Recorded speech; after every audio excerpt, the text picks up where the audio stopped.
oração perante a tua face, ó Senhor, pastor e redentor meu. Amém. Pai, Filho e Espírito Santo. Queridos paroquianos, pela graça de Deus, chegamos a mais um início de semana. Quanta coisa tem acontecido nesses últimos dias, não é mesmo? O Brasil, pela primeira vez, talvez na história, talvez não, com certeza na história, efervescendo com algo que não seja futebol, mesmo estando na final da Copa das Confederações contra a Espanha, que seria naturalmente já emocionante por ser no Maracanã. 6 meses atrás, se isso tivesse acontecido 6 meses atrás, o povo hoje estaria em polvorosa, todo mundo de fitinha verde e amarela com a camisa da seleção. Dizem que o gigante acordou. Eu não posso afirmar, mas desejar que tenha acordado mesmo meu desejo.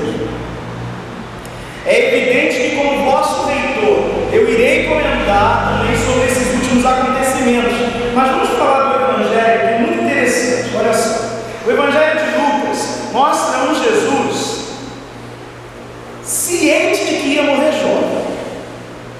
Então, você vai perceber em todo esse período que todas as palavras de Jesus terão um caráter de urgência. Eu vou morrer. Jesus estava achando que ia para o céu. Ele acordou naquele dia, acho que eu posso morrer amanhã, não sei. Ele tinha ciência do que ele estava se metendo. As coisas precisavam andar. Mostra-nos um Jesus extremamente focado na missão. O que ele tinha que fazer? Não tinha tempo. Ele estava indo para Jerusalém e passava pela região de Samaria. E naquele tempo, vocês sabem, né? A gente aprendeu isso na escola bíblica dominical. Judeu e samaritano se odiavam, quase como hoje é aquela relação entre o judaísmo e o islamismo, tanto religiosamente falando, quanto geopoliticamente falando. A coisa era meio complicada, mas é claro, tudo isso dentro daquele microcosmos ali, de Império Romano, aquela coisa confusa que era, até para o Império Romano, gerenciar aquela confusão toda que era dos judeus. Os judeus sempre foi um pouco difícil, até mesmo quando eram dominados e sabiam se organizar, era sempre um problema. Naturalmente, nenhum samaritano queria receber nenhum judeu em sua casa. E pela resposta dos discípulos, também fica aparente para nós ainda uma concepção no mínimo infantil sobre quem Jesus era por parte dos discípulos.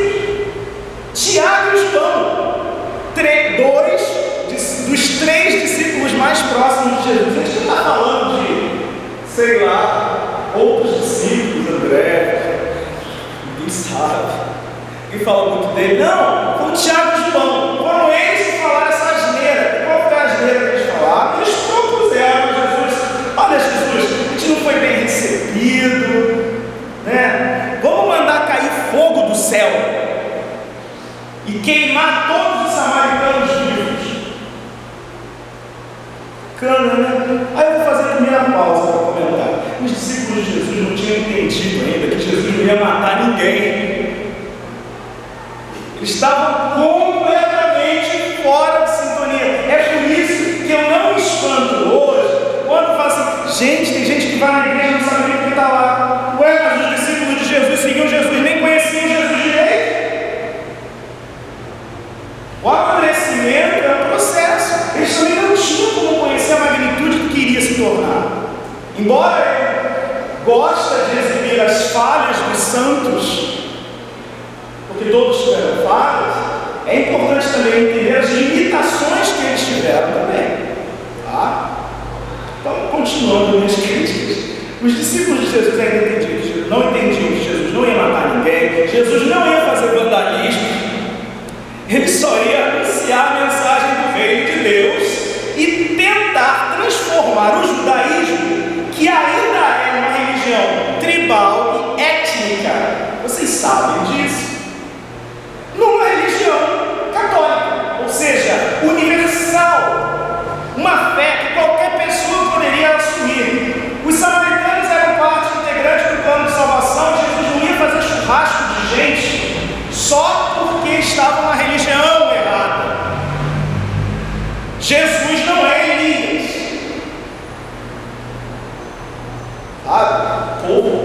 tem que entender isso. Jesus não ia.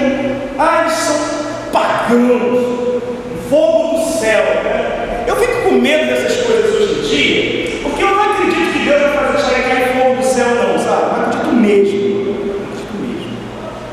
Mas eu tenho medo porque os homens hoje conseguem fazer cair fogo do céu com armas. E eles fazem isso com justificativas bíblicas.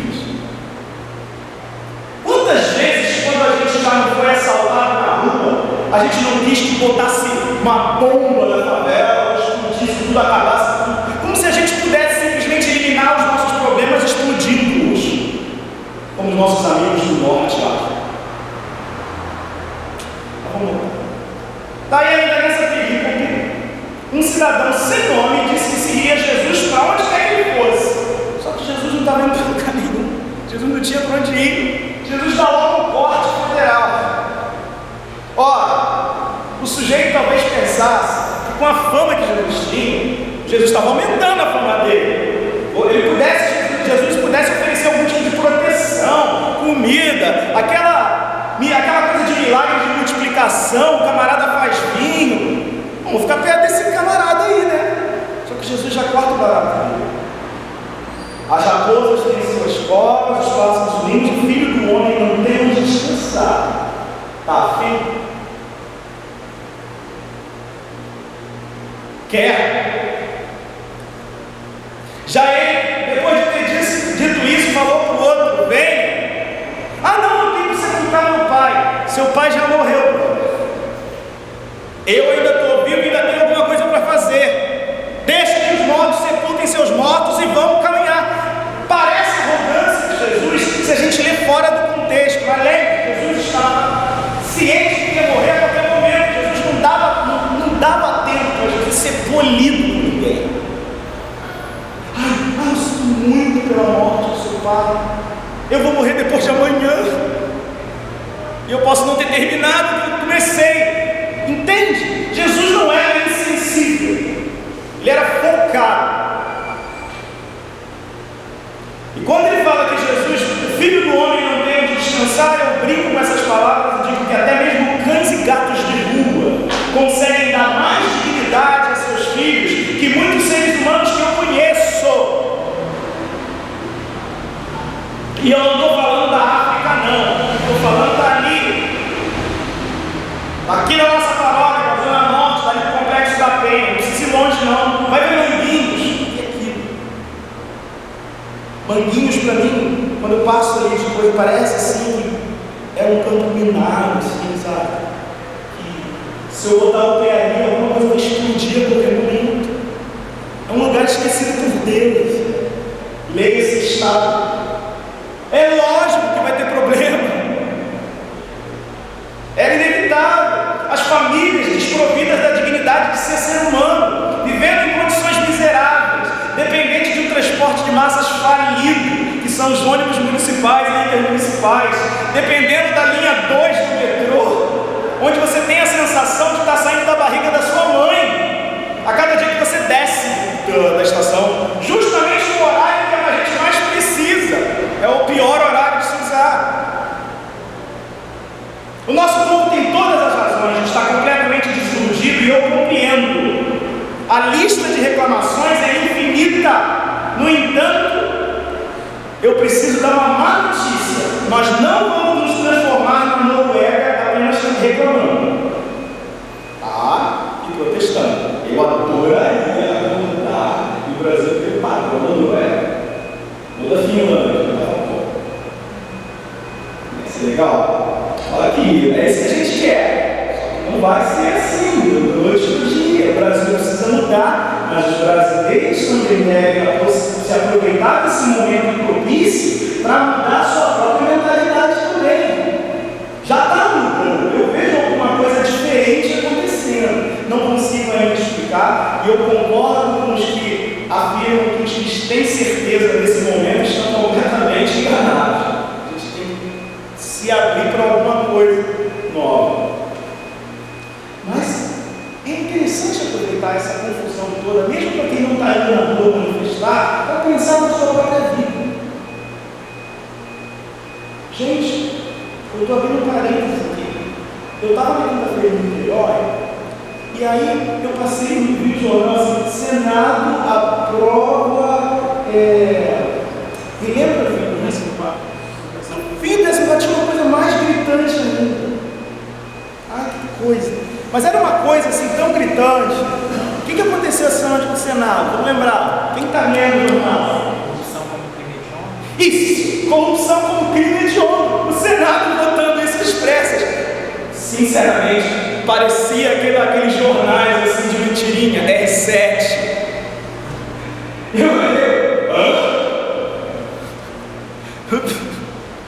Que pressa, hein? Gostei! E o Renan defendeu.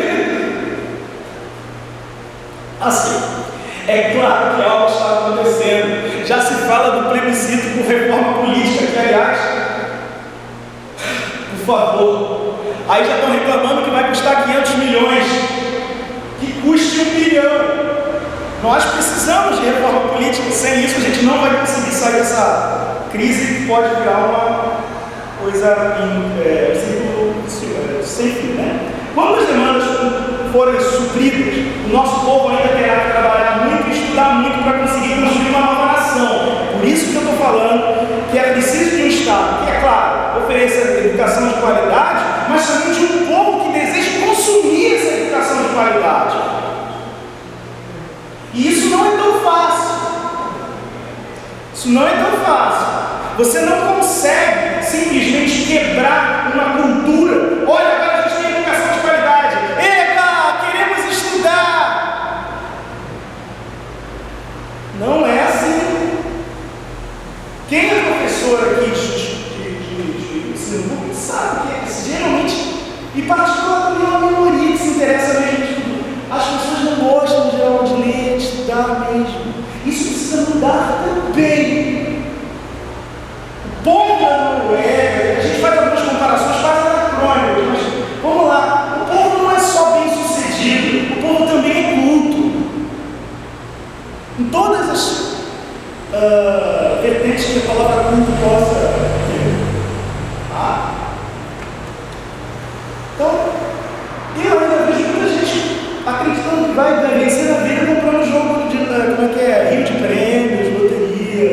Mas isso é bacana, jogar loteria, é engraçado e tal. Também a gente é um dinheiro que reverte para muitas coisas bacanas. Brother, eu conheço muito, eu digo os funcionários desse lado da clínica que eu trabalho, assim, todo dia aquela coisa, jogou no bicho, jogou na loteria, deu dízimo a mais, para ver se funciona. Começou a dar dízimo em 2 igrejas diferentes. Gente, tem gente que faz isso. Tem gente que tem carnê de 3 igrejas e acha que vai ser, sabe, tipo acumulado, entendeu? É muito bacana essa imbecilidade coletiva que se manifesta por religiosos e pessoas não religiosas. Ainda é uma das causas do Brasil ser do jeito que é. E essa mediocridade precisa também ser combatida.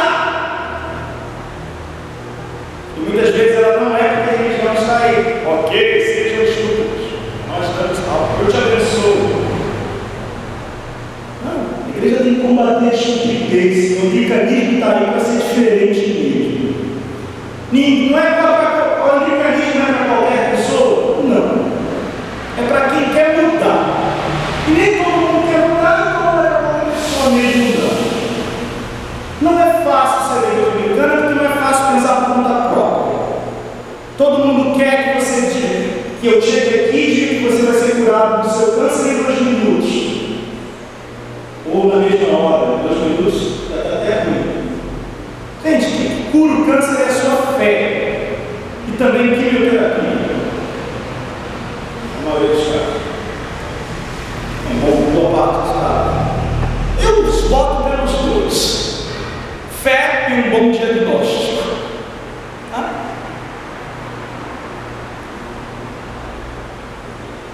Sou a favor dos protestos, mas sou radicalmente contra o apartidarismo. Eu entendo que todos nós estejamos com raiva de político. E com a esquerda do PT e a direita do PSDB, né? E a massa oportunista comunista do que é o PMDB, fica muito difícil, né, a gente querer partido.